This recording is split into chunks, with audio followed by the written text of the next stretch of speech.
ولا تكونوا كالذين تفرقوا واختلفوا من بعد ما جاءهم البينات وأولئك لهم عذاب عظيم.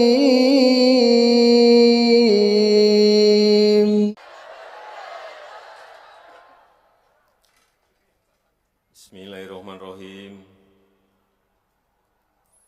Alhamdulillahirabbil alamin. Wassalatu wassalamu ala asrofil anbiya'i wal mursalin sayyidina wa habibina wa syafi'ina wa maulana Muhammadin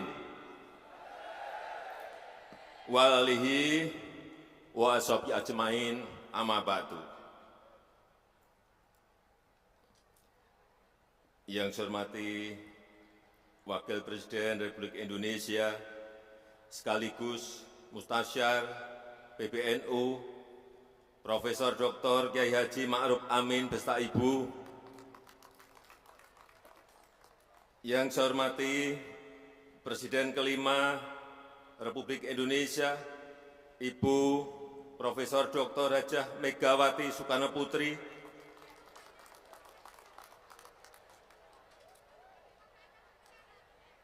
Yang saya hormati Bapak Haji Muhammad Yusuf Kalla, Wakil Presiden ke-10 dan 12 Republik Indonesia. Yang saya hormati Ibu Sinta Nuriyah Abdurrahman Wahid.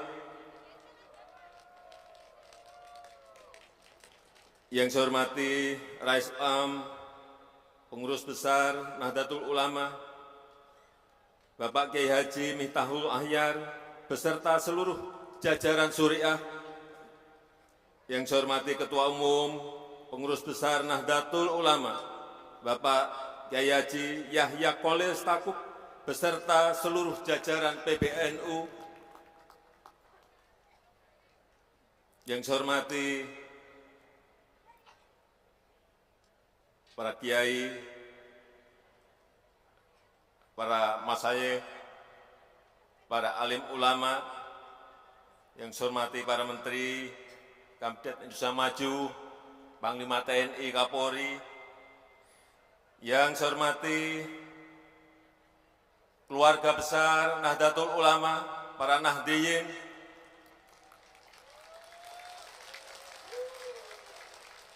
yang saya hormati, selamat pagi Muslimah NU,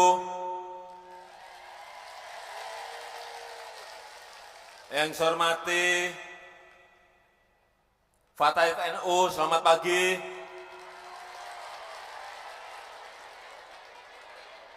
Yang saya hormati, yang saya banggakan, Banser Nahdlatul Ulama, selamat pagi, siap.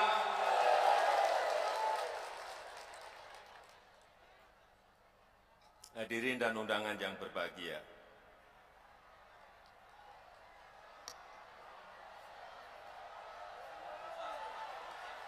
Yang saya hormati keluarga besar Pagar Nusa, selamat pagi. Yang saya hormati keluarga besar Ansor, GP Ansor, selamat pagi.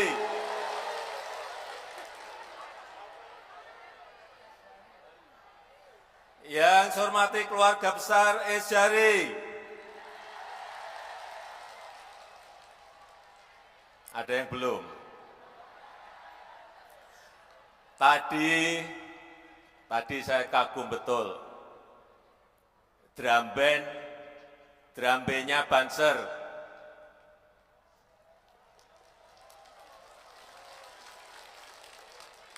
Tadi yang dibawakan We Will Rock You. Itu biasa yang dinyanyikan oleh Freddie Mercury dari Queen. Sekarang Banser sudah senang Queen.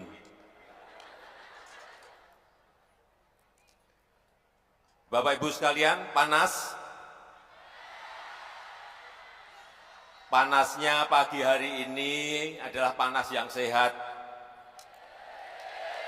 karena vitamin D bagus untuk meningkatkan kekebalan tubuh. Jadi panas yang sehat. Pertama-tama atas nama rakyat Indonesia, saya mengucapkan takniah dan syukur, mengucapkan tasyakur, terima kasih dan bersyukur atas peran NU untuk bangsa dan negara. Selama 1 abad, NU telah memberikan warna yang luar biasa untuk Ibu Pertiwi Indonesia. Keislaman dan keindonesiaan, keislaman dan kebangsaan, persatuan dan kesatuan, serta kerukunan dalam keberagaman. Para kiai, hadirin yang saya hormati, memasuki abad kedua, insya Allah NU akan tumbuh semakin kokoh, menjadi teladan dalam keberislaman yang moderat, memberikan contoh hidup adab Islam yang baik, menjunjung akhlakul karimah dan adat ketimuran, tata krama, unggah-ungguh, etika yang baik dan adab yang baik. Hadirin yang kami hormati, selanjutnya marilah kita simak bersama sambutan Presiden Republik Indonesia. Dilanjutkan dengan penekanan TV layar sentuh sebagai tanda peresmian pembukaan Muktamar 48 Muhammadiyah dan Aisyah.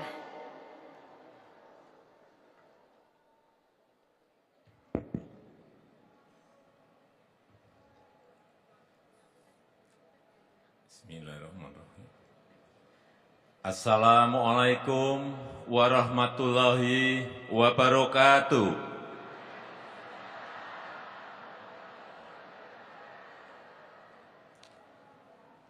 Alhamdulillahirabbil alamin.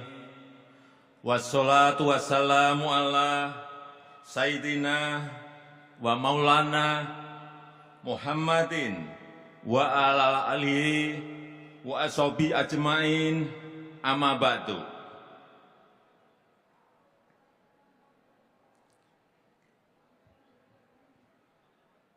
Yang saya hormati para ketua dan pimpinan lembaga-lembaga negara, hadir bersama kita Ketua DPR RI dan Ketua KY. Yang saya hormati Wakil Presiden Republik Indonesia ke-10 dan ke-12, Bapak Haji Muhammad Yusuf Kalla beserta Ibu Mufidah. Yang saya hormati para Menteri Kabinet Indonesia Maju. Yang saya hormati Ketua Umum PP Muhammadiyah Profesor Dr. Kiai Haji Haidar Nasir beserta seluruh jajaran PP Muhammadiyah. Yang saya hormati Ketua Umum PP Aisyah Ibu Siti Hajah Nurjanah Johantini beserta seluruh jajaran. Yang saya hormati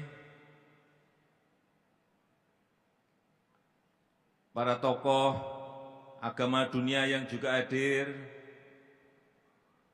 yang mulia Wakil Syekh Al-Azhar, yang mulia Wakil dari Vatikan, yang mulia Mufti dari Bosnia, yang mulia Penasihat Mufti Libanon, serta pejabat dari World Bank. Yang saya hormati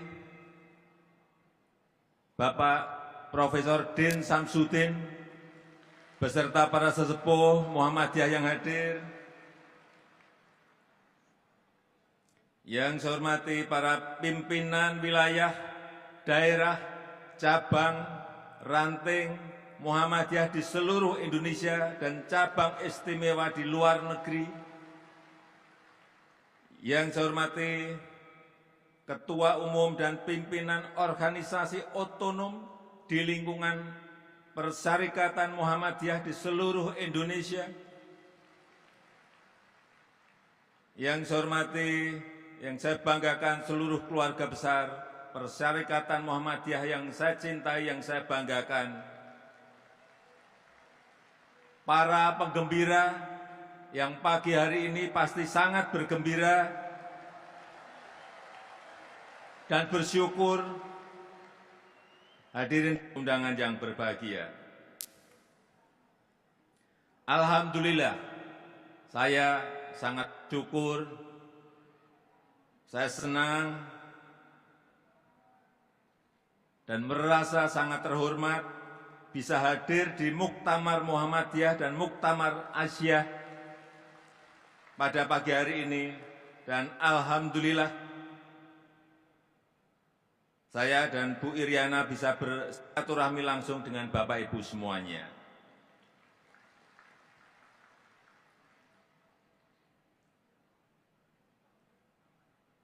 Setelah di Kamboja 4 hari, kemudian langsung ke Bali karena KTT G20 3 hari, dan 2 hari yang lalu terbang ke Bangkok, Thailand 2 hari.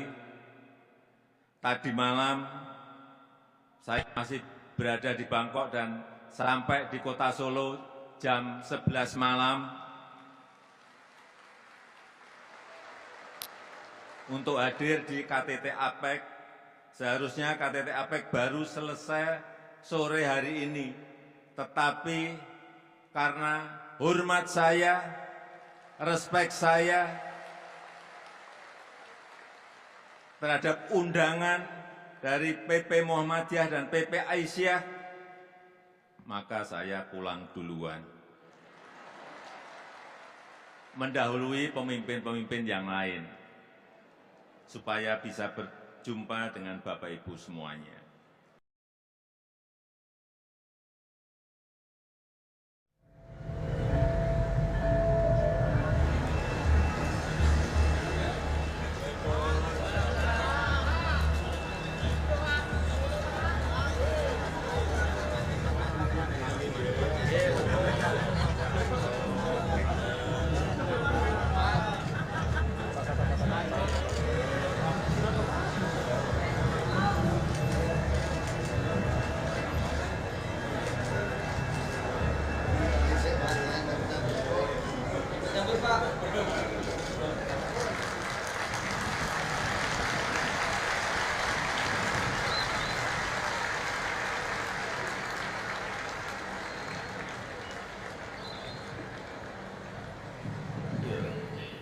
Negara dengan penduduk 258 juta ini negara besar.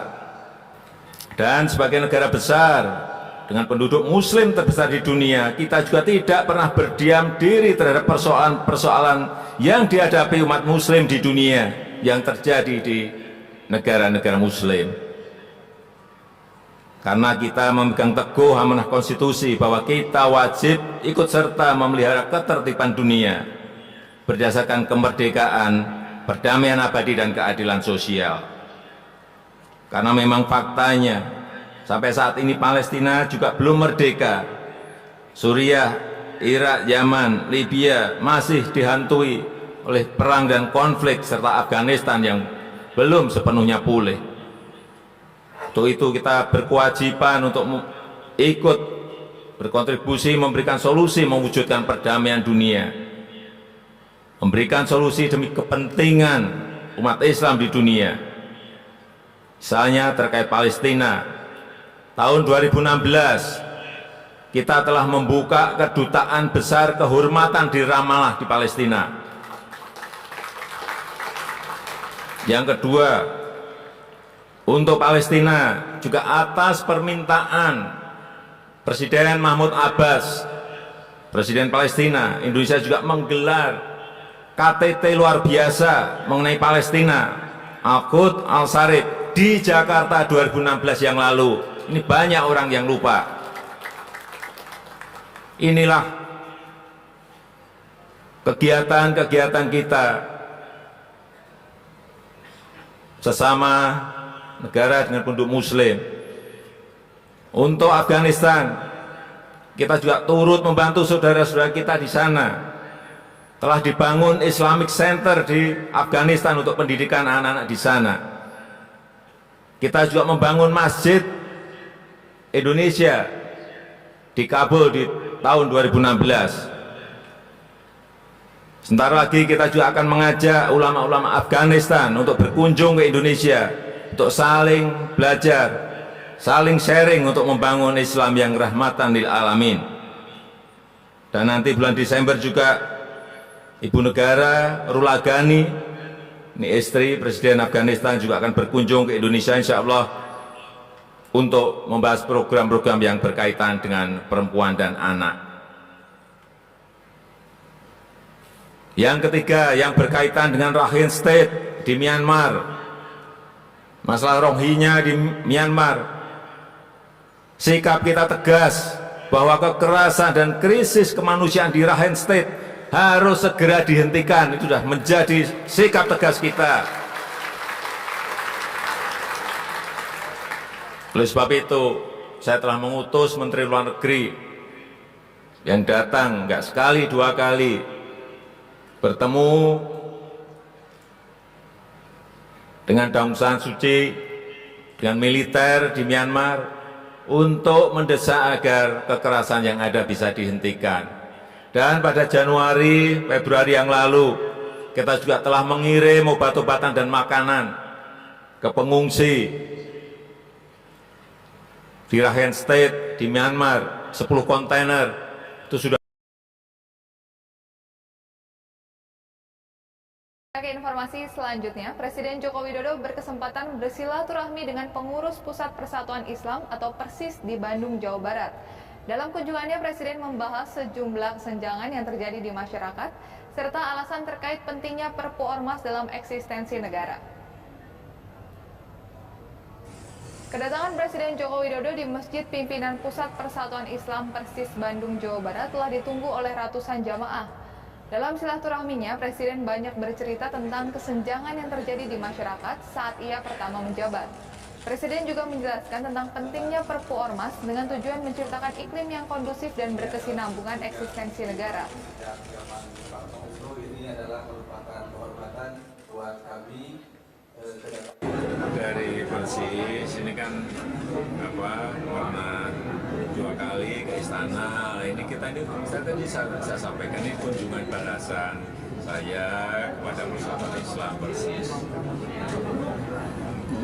Kalau soal tadi ini Ya juga kami ingin menjelaskan hal yang berkaitan dengan isu kalau soal tadi misalnya tadi mengenai ormas ya bisa saya jelaskan kan. Kemudian mengenai yang berkaitan dengan kesenjangan ya saya jelaskan.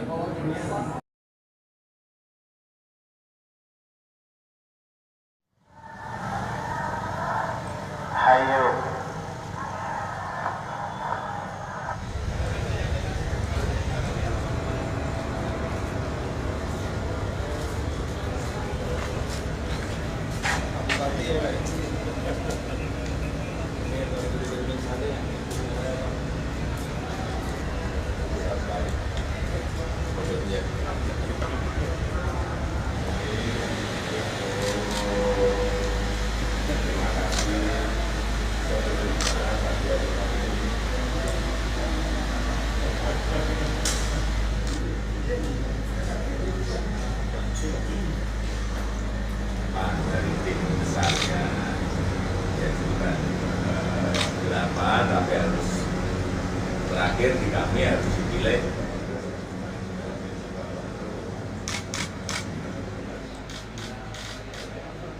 Bapak, terima kasih.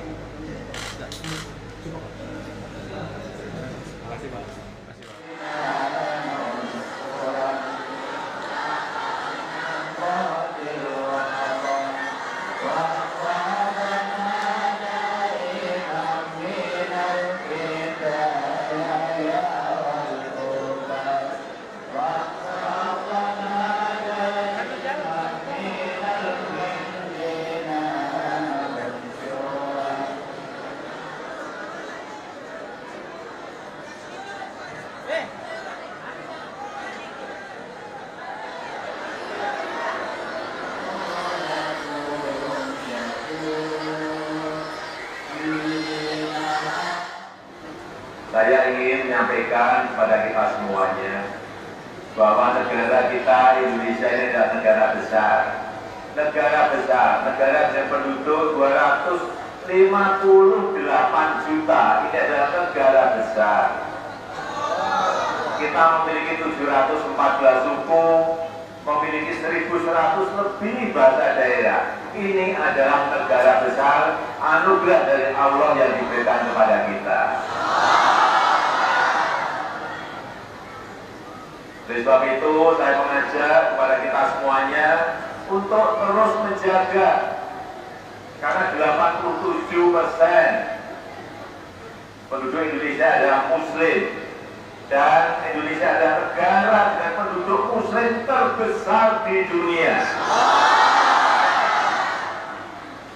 Inilah yang harus kita jaga, harus kita rawat, persaudaraan kita, persatuan kita, ukhuwah Islamiyah kita, ukhuwah watoniyah kita harus terus kita jaga. Jangan sampai karena sesuatu hal kita menjadi pecah. Tidak. Kita ingin seluruh warga negara Indonesia bersatu, merasa sebagai saudara sebangsa dan setanah air. Oleh sebab itu jangan sampai karena pilihan bupati, karena pilihan wali kota, atau karena pilihan gubernur, atau karena pilihan presiden kita menjadi pecah. Jangan.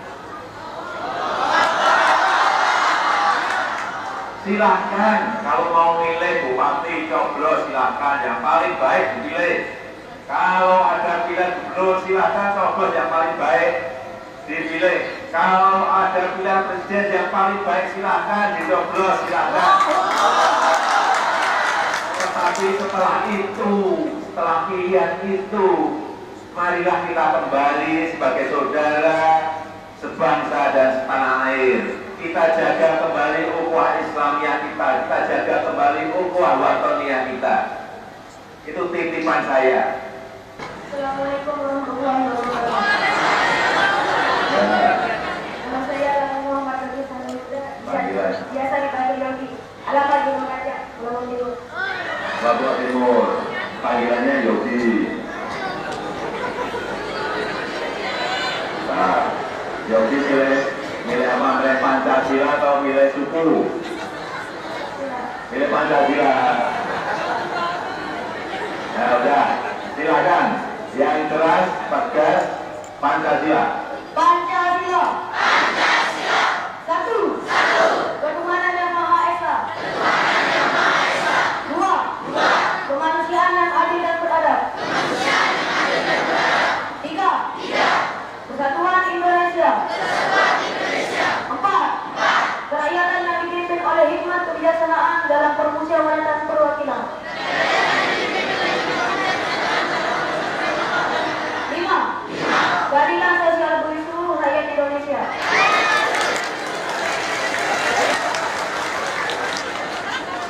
Ini apa umur berapa sih? Pinter banget. 15.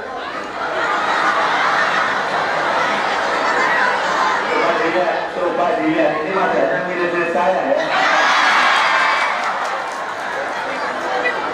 Enggak benar, lurus kayak saya. Ini apa? Wajah face-nya ini mirip-mirip dengan saya. Terima kasih, Yogi. Nah, sepedanya masih. Nah, ini terakhir sepeda. Silahkan diambil.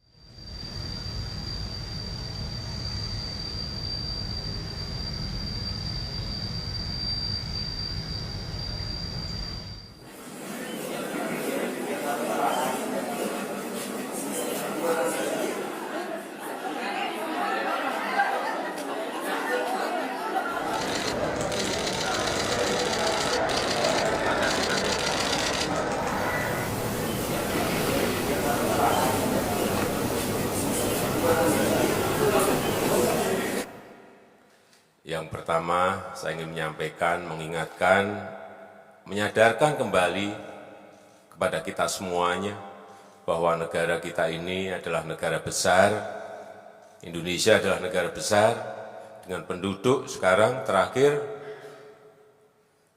data yang saya terima, penduduk kita 258 juta, ini negara besar, dengan jumlah pulau yang kita miliki 17.000 pulau, tidak ada negara sebesar kita ini.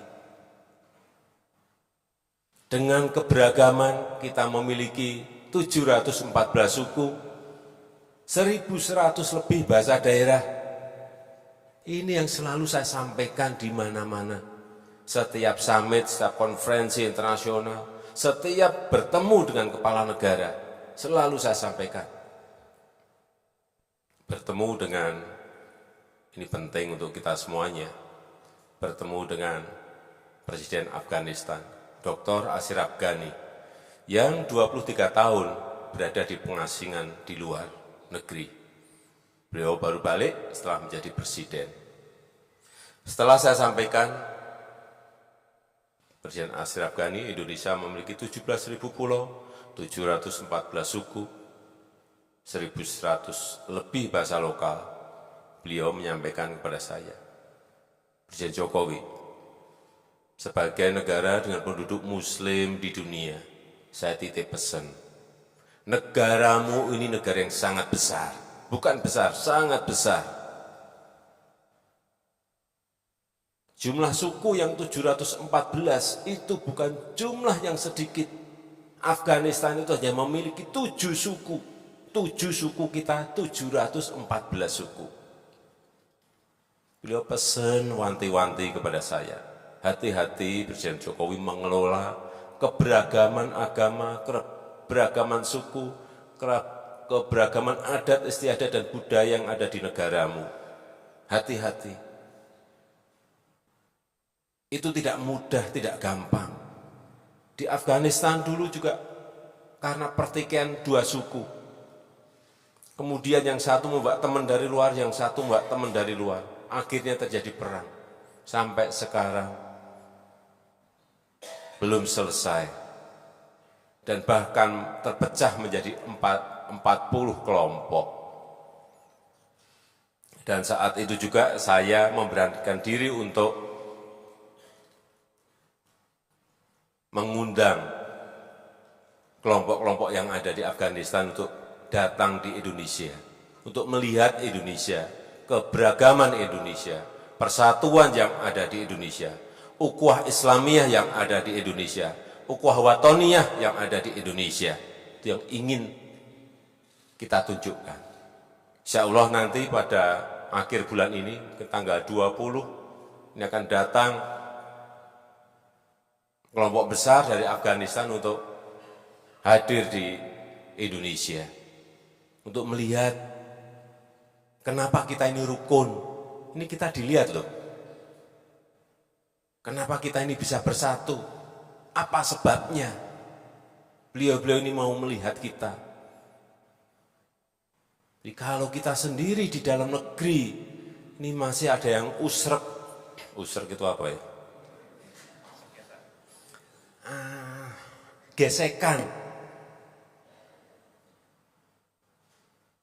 Nanti akan sangat menjadi lucu sekali. Karena kita dilihat sekarang ini. Eropa melihat kita sekarang ini. Setelah banyak kegaduhan di mana-mana di seluruh dunia, kita ini dilihat. Jangan sampai kita dilihat, dijadikan contoh, tapi di dalam negeri kita juga masih gaduh karena hal-hal yang sebetulnya sudah kita sepakati sejak awal. Seperti tadi yang disampaikan oleh Pak Kiai, mengenai Perpu Ormas misalnya. Negara ini sudah sepakat, para pendiri bangsa kita sudah sepakat, bahwa negara ini adalah negara kesepakatan. Negara yang berideologi Pancasila. Jadi Kenapa keluar Perpu Ormas? Ya karena kalau ada yang anti ideologi negara ya kalau saya tegas-tegas saja dengan segala risiko yang harus saya terima. Sudah final. Sudah final, kesepakatan itu sudah final. Jadi kalau ada yang masih anti Pancasila, yang masih tidak setuju dengan Negara Kesatuan Republik Indonesia, ya maaf. Undang-undang kita jelas sekali menyebutkan itu.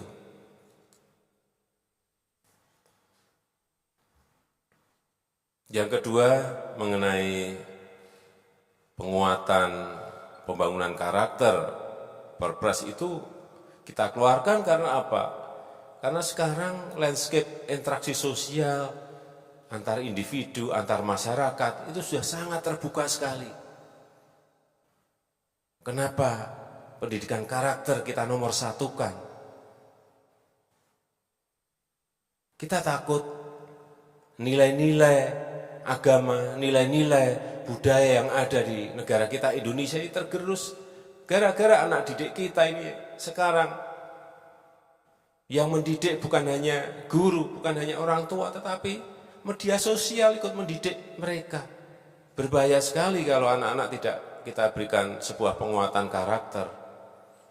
Jangan hanya pandai matematika, jangan hanya pandai masalah teknologi, jangan hanya pandai masalah fisika dan biologi, tetapi mereka tidak memiliki karakter yang mempunyai nilai-nilai agama dan budaya yang baik. Percuma, nggak ada artinya.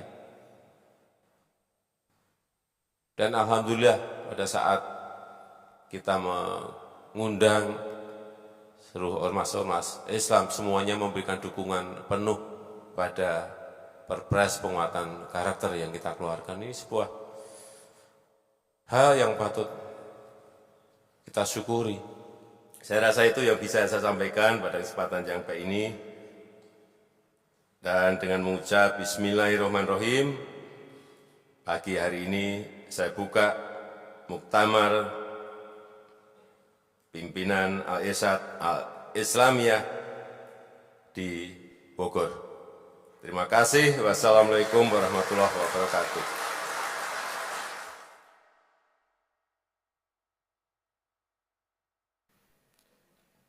Bismillahirrahmanirrahim.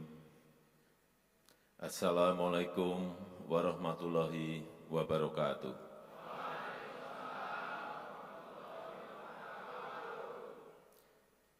Alhamdulillahirabbil alamin.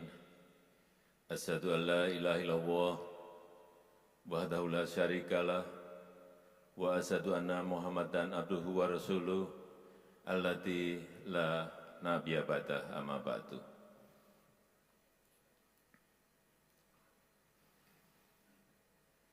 Yang saya hormati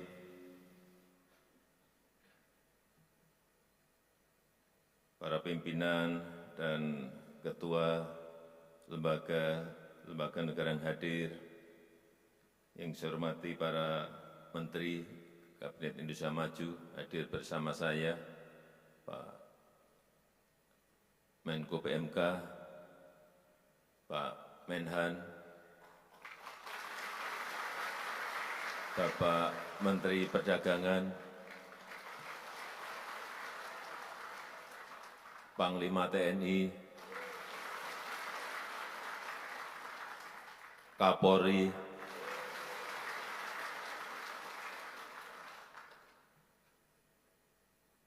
yang saya hormati Bapak Romo Kiai Sepuh, Bapak Kiai Haji Sultan Aulia,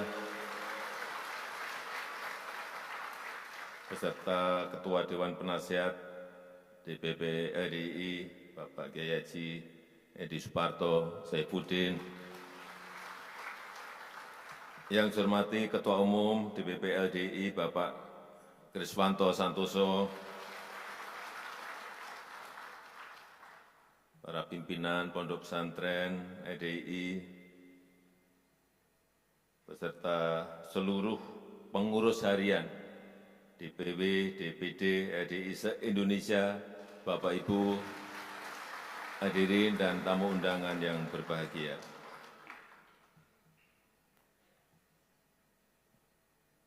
Selalu di mana-mana yang kita bicarakan adalah harapan kita kepada Indonesia Emas 2045.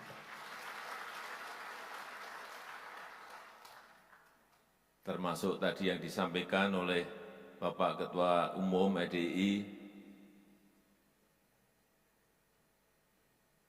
memang kita diberikan peluang karena bonus demografi tahun 30-an, 2030-an itu memang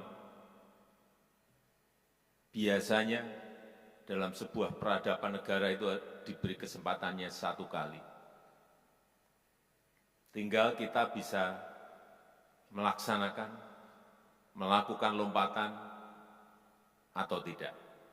Dan kuncinya betul, Pak Kriswanto tadi, adalah di pembangunan sumber daya manusia.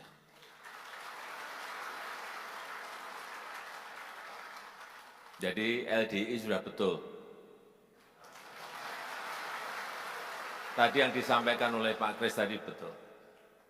Kebangsaan, keagamaan, pendidikan, kesehatan. Sehingga terbentuk sebuah karakter manusia yang betul-betul Indonesia.